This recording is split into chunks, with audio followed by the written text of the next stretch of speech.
guess we'll move on now that we've finished with Greyhound. But I am also on the topic of Greyhound looking for. Hopefully, we see them at IEM Sydney. They haven't been announced yet. I actually don't even know what's happening with the qualifiers. Aussie, is there any It details on qualifiers is for that? so messy. So I believe they are still. I don't know. This sort of it sort of frustrates me to say the least that for some reason at IEM Sydney, every single region in Asia gets its own spot. I don't know if people should share the same frustration with me there. That sort of makes no sense to me. Like I don't see why Southeast Asia gets a slot, then I think China has its own slot, then East Asia has its own slot. It's sort of confusing. Um, but I believe from memory, there is two slots from the Open AU qualifier that goes into a closed qualifier, and then one team from that, which is top eight basically. Then there is, I believe, one team from ESL, AU, and NZ championships make it as well. The top team from that makes it. So that's what's going on right now. Same with PUBG. They've also got an event going on right now under AU and NZ. Yep. Um, So we're assuming that those two teams will both be Australian.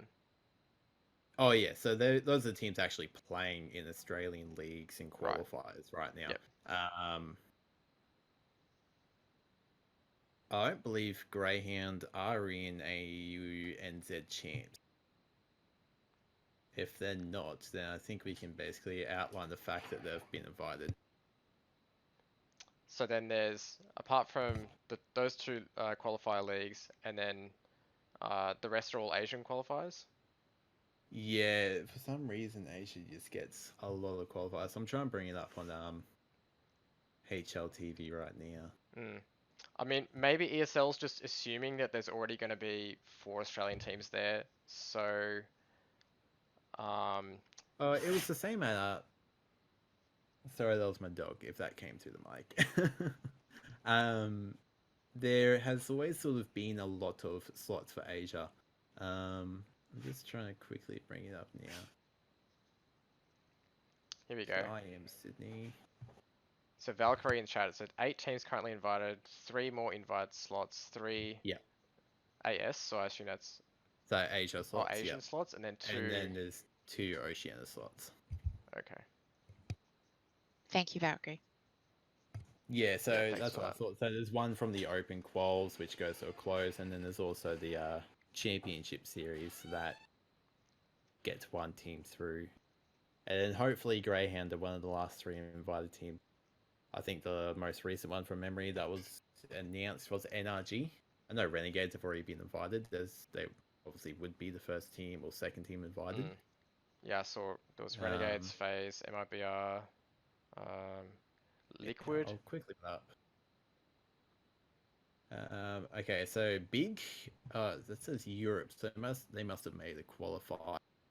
FaZe Clan, Liquid, MIBR, NRG, NIP, Renegades, Mouse Sports, and Swole. Oh, okay, that's iffy.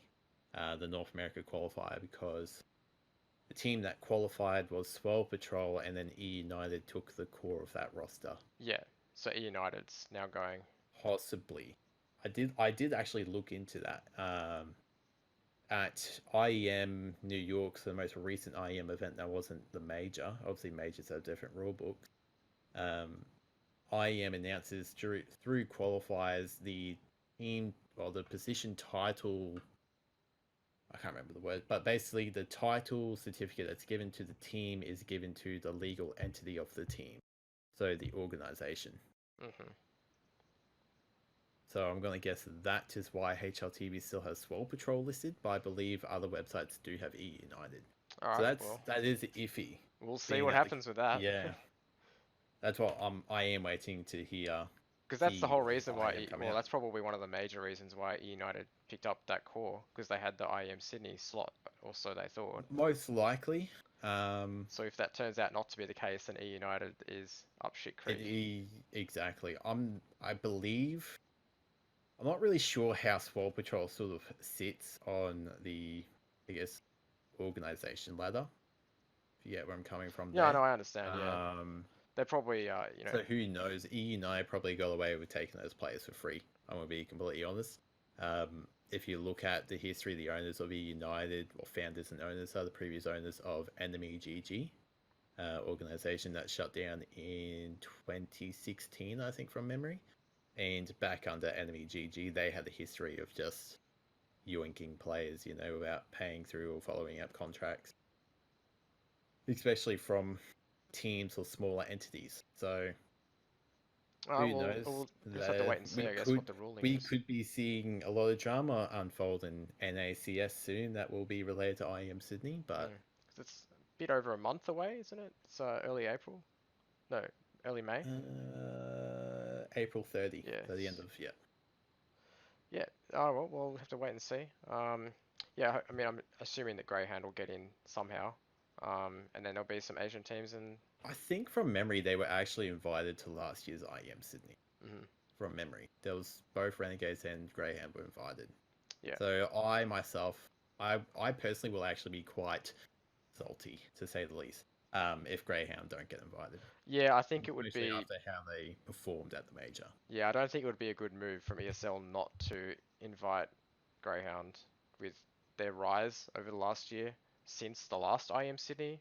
And they were a popular team back then, and then look at like how well they've done since then, and their success at the major, and it's just, and how the brand has grown. I think that it's pretty much a no-brainer to get them in again. So be good. Hopefully, Renegades and Greyhound perform well and get them on the main stage again. So that'll be good.